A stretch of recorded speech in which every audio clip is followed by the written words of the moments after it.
Hey, what's up, everybody? This is the box that I got in. That's got the intake I bought, the original 55 4-barrel intake. So, come all the way from California. So let's see what it looks like. Figured I'd take you guys along. And I want to say my disclaimer. I know that the little 265 engines are not for everybody. I get that. But this is just part of the journey that I'm going through right now on my 55 convertible. You know, probably about 5 or 6 years ago, I had bought a 55. Probably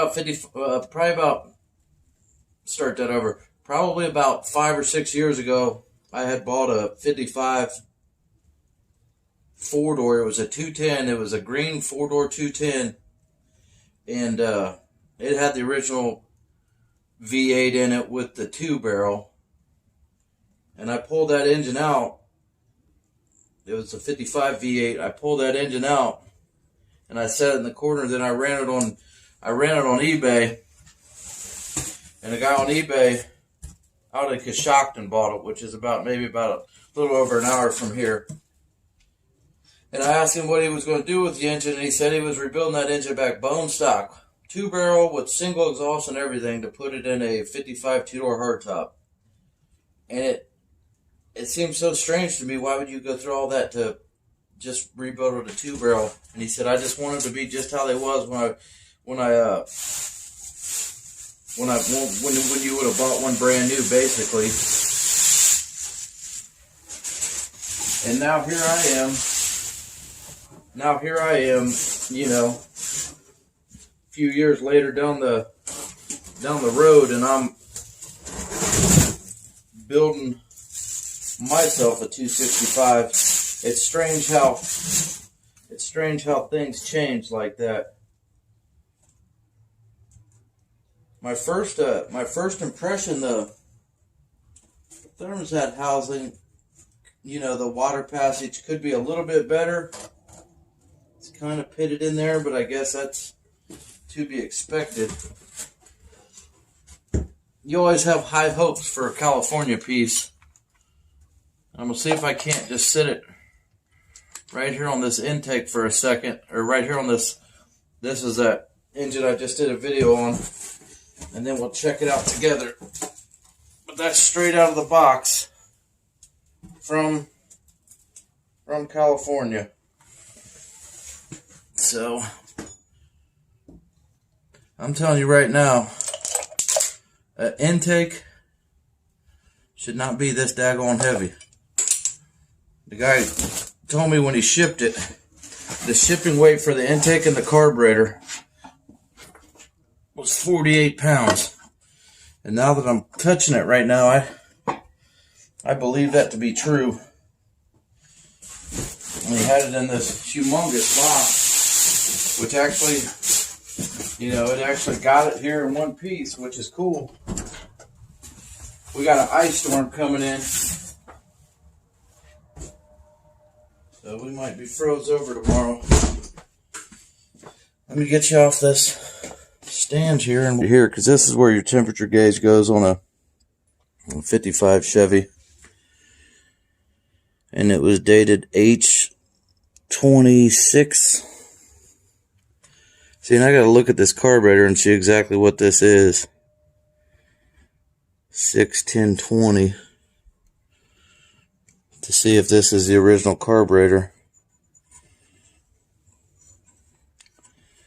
Doesn't seem like it wants to move either.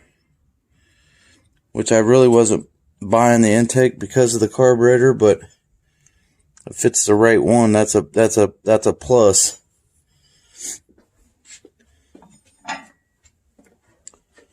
Everything looks real good. You know, you can see all the threads, and this is the actual port where your remote oil filter that sits up here, drains oil back in, essentially down into there. And it's missing part of the choke. I'm not sure where that's screwed to, but it appears like it could be an original 55 carburetor. Got the little port on the back. If you had power brakes, they had screwed in there. Got its vacuum. But I don't see any other part numbers on it. Maybe you guys could tell me for certain. It might be one of them valuable dual 4 carburetors, but them normally have a tube that runs 2 different tubes. But everything looks pretty good in there. That's slightly bent, but that'll be, you could straighten that out.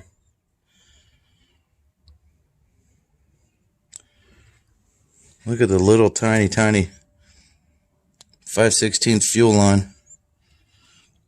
No wonder they didn't really make a whole bunch of power. And then something's missing right there.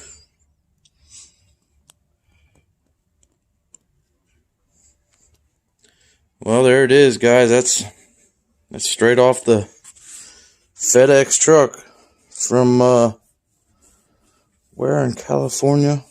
Cordova, maybe? Yeah.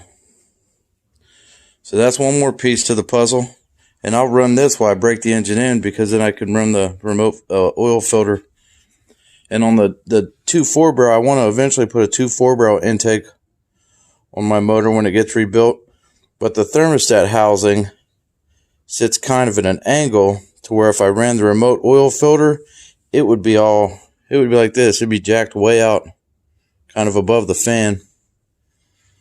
So all that'll be determined. Then one guy said he wanted to see a video of this head getting pulled off this engine, which I may do that also as well.